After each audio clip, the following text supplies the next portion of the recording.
Assalamualaikum warahmatullahi wabarakatuh. Pada pertemuan ke-11 biologi dasar, kita akan membahas tentang hormon pertumbuhan pada tumbuhan.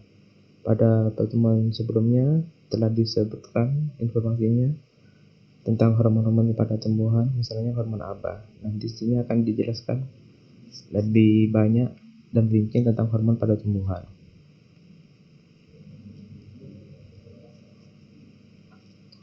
Hormon tumbuhan atau fitohormon adalah sekelompok senyawa organik bukan hara nutrien, baik yang terbentuk secara alami maupun dibuat oleh manusia.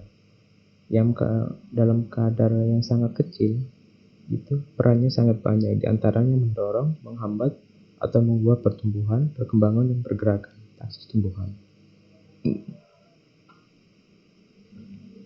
Macam-macam hormon pertumbuhan, diantaranya ini ada auksin, giberelin, sampai retardan.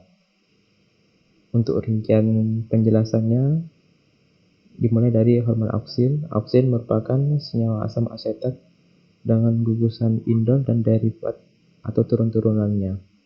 Pertama kali auksin itu ditemukan pada ujung kolektor kecambah gandum oleh Friedlands.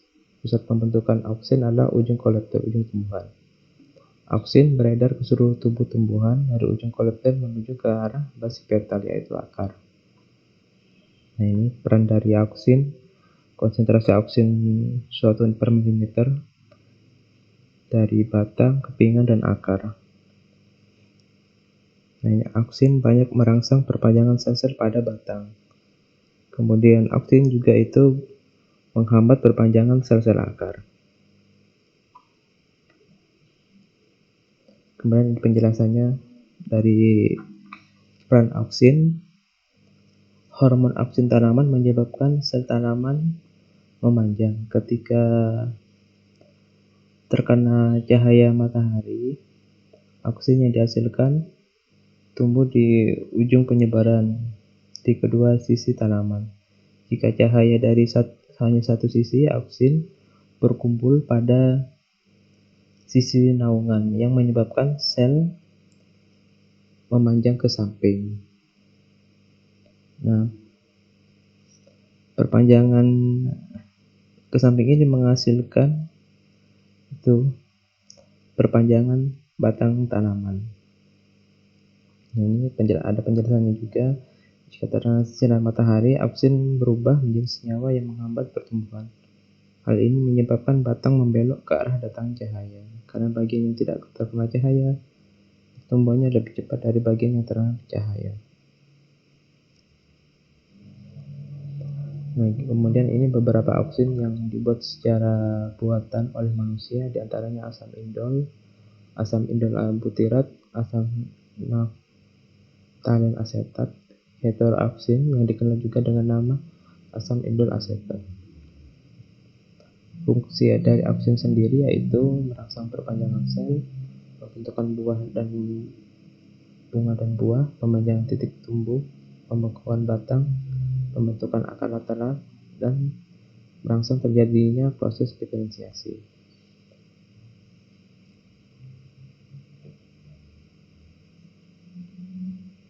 Nah, ini tanpa auksin tumbuhan tumbuh dengan tinggi, kemudian dengan auksin ada akarnya.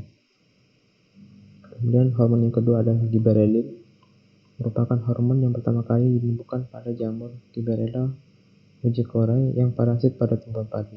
Ditemukan oleh Kurosawa pada tahun 1996. Secara alami terdapat pada buah dan biji saat berkecambah.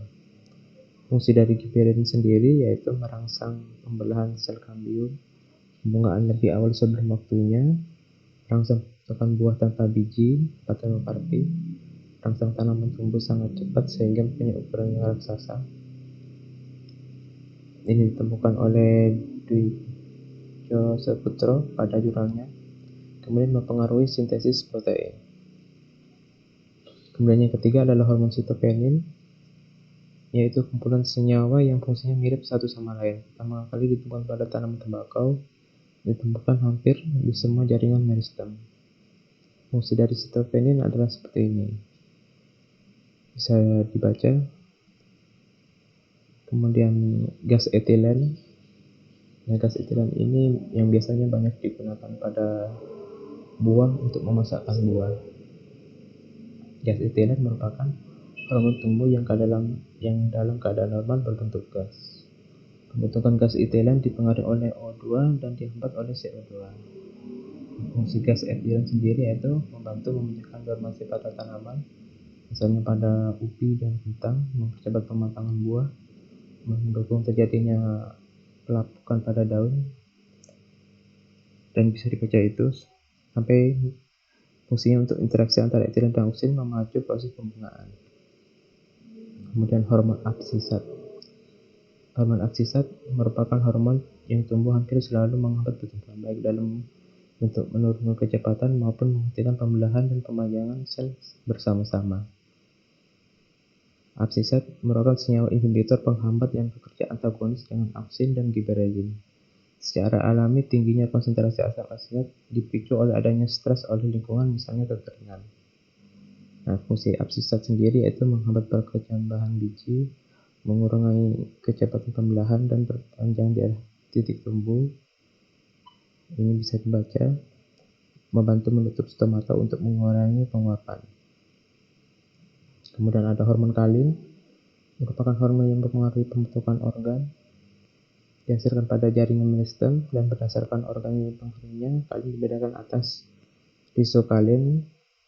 Perannya itu untuk pembentukan akar, kemudian kaulokalin untuk pembentukan batang, filokalin pembentukan daun, autokalin pembentukan bunga dan buah. Asam traumalin disebut juga sebagai hormon luka atau kambium karena hormon ini berperan apabila tumbuhan mengalami kerusakan jaringan. Jika terluka, tumbuhan akan merangsang sel-sel di daerah luka menjadi bersifat meristem lagi, sehingga mampu mengadakan pembelahan sel untuk menutup luka tersebut. Kemampuan ini disebut osteoresis atau regenerasi. Peristiwa ini dapat terjadi karena adanya asam traumalat.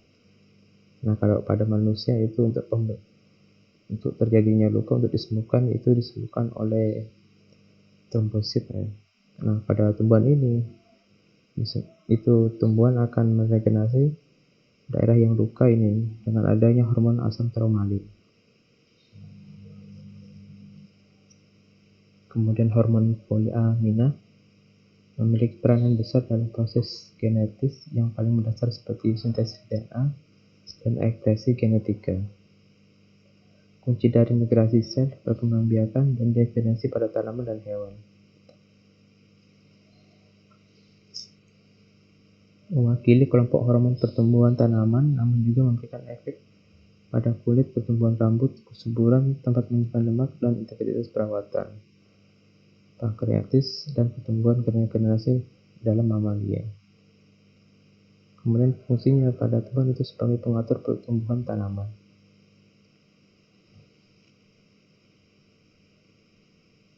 Kemudian hormon florigen, hormon yang memacu pembentukan bakal buah. Ketika periode gelap lebih lama dibanding periode terang, maka sintesis hormon florigen lebih banyak dan bakal bunga akan tumbuh lebih cepat. Kemudian ada asam jasmurat, fungsinya menghambat pertumbuhan beberapa bagian tumbuhan dan sangat kuat mendorong pertumbuhan daun. Kemudian ada hormon brasinoid, fungsinya meningkatkan laju perpanjangan sel tumbuhan, menghambat penuaan daun, mengakibatkan lekuk pada daun rumput-rumputan, menghambat proses gugurnya daun, menghambat pertumbuhan akar tumbuhan, kemudian meningkatkan ketahanan pucuk tumbuhan kepada stres lingkungan. Ini bisa dibaca itu sampai fungsinya untuk menghambat pertumbuhan pucuk pada saat musim kemarau dan kekurangan karbohidrat. Ini juga salah satu pertahanan tanaman terhadap stres lingkungan. Kemudian ada hormon retardat, fungsinya merangsang pertumbuhan tunas anakan dengan cepat dan serentak.